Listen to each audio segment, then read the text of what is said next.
Human mind, ये इस दुनिया का एक ऐसा पावरफुल वेपन है जिसे अगर तुमने अच्छे से यूज किया और इसके ऊपर कंट्रोल हासिल कर लिया ना, तो ये तुम्हें कहां पहुंचा सकता है ये तुम सोच भी नहीं सकते। और इसे अच्छे से यूज करने के लिए तुम्हें सबसे पहले इसके फंक्शंस, ये कैसे काम करता है, उसे समझना होगा। और ह्यूमन माइंड की इसी फंक्शन और बिहेवियर की स्टडी को हम ह्यूमन साइकोलॉजी कहते हैं। और वैसे तो इसके बारे में हर किसी को पढ़ना चाहिए, लेकिन प्रॉब्लम ये है कि मैक्सिमम लोग ह्यूमन साइकोलॉजी को एक एकेडमिक सब्जेक्ट मानते हैं। उन्हें लगता है कि साइकोलॉजी तो वही लोग पढ़ते हैं जो साइकोलॉजिस्ट बनते हैं या फिर जो ब्रेन की एक्टिविटीज में इन्वॉल्व होते हैं, लेकिन ऐसा बिल्कुल भी नहीं है। साइकोलॉजी एक ऐसा सब्जेक्ट है जो हर किसी को पढ़ना चाहिए। इवन जो बड़ी बड़ी मार्केटिंग कंपनीज होती है वो इसी साइकोलॉजी का यूज करके हमारे डिसीजन को मैनिपुलेट करती हैं। और साइकोलॉजी हमारी लाइफ के हर एस्पेक्ट में काम आती है, चाहे वो बिजनेस हो, चाहे वो रिलेशनशिप्स हो, चाहे वो डीलिंग विद पीपल हो, हर जगह तुम्हें ह्यूमन साइकोलॉजी की जरूरत पड़ेगी। वेल क्यों? देखो, अल्टीमेटली हम सब ह्यूमंस हैं और हम सब एक सर्टेन वे में बिहेव करते हैं। तो अब जरा तुम खुद ही सोचो कि अगर हम अपने माइंड के पैटर्न्स को समझते हैं, इसके बिहेवियर को समझते हैं, तो हम हमारे इस पावरफुल वेपन को कंट्रोल करके इसके फुल पोटेंशियल तक पहुंच सकते हैं। इसलिए आज इस वीडियो में मैं तुम्हें 5 ऐसे रीजंस या फिर बेनिफिट्स बताऊंगा जो तुम्हें कन्विंस करेंगे ह्यूमन साइकोलॉजी पढ़ने के लिए। क्योंकि बिलीव मी दोस्तों, ये एक ऐसा सब्जेक्ट है ना जिसे अगर तुमने मास्टर कर लिया तो तुम खुद पर और इस दुनिया पर कंट्रोल हासिल कर सकते हो। और हाँ, ह्यूमन साइकोलॉजी को पढ़ने के लिए कन्विंस होने के बाद मैं तुम्हें 5 ऐसी किताबें रिकमेंड करूंगा जिससे तुम अपनी ह्यूमन साइकोलॉजी की स्टडी की जर्नी को स्टार्ट कर सकते हो। इसलिए एंड तक बने रहना।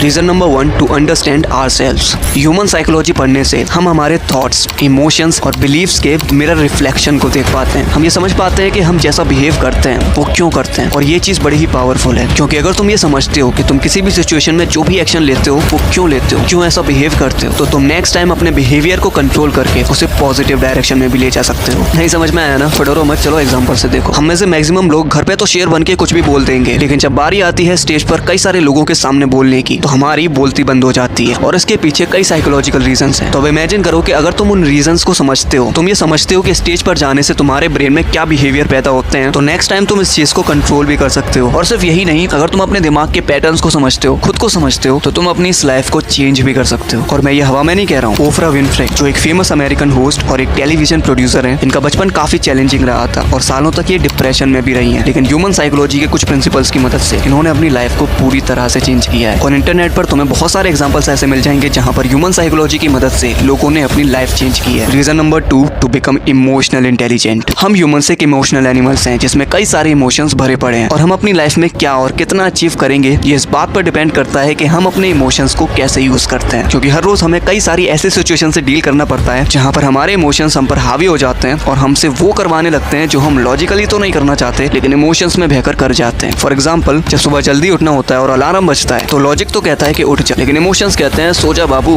क्या करेगा उठ के, क्या करेगा इतनी मेहनत करके। जब गली के बाहर मोमोस वाले